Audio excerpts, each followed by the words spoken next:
বঙ্গবন্ধুর ভাস্কর্য নির্মাণের বিরোধিতাকারীদের উদ্দেশ্যে মুক্তিযুদ্ধ বিষয়ক মন্ত্রী আ.ক.ম মোজাম্মেল হক বলেছেন, না বুঝে কথা বলে থাকলে ক্ষমা চেয়ে নিন। শনিবার রাজধানীর ধোলাইপাড়ে এক সমাবেশে মন্ত্রী বলেন, যারা বঙ্গবন্ধুর ভাস্কর্যের বিরুদ্ধে কথা বলে তারা বাংলাদেশের স্বাধীনতা মানতে চায় না।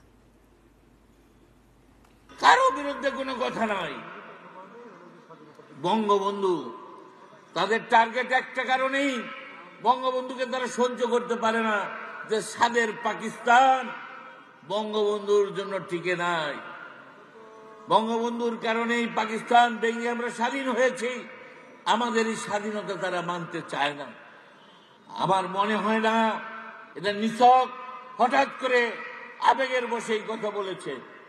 আমার ব্যক্তিগত ধারণা, অত্যন্ত সুপরিকল্পিতভাবে বুঝে শুনেই তারা এই কথা বলেছে।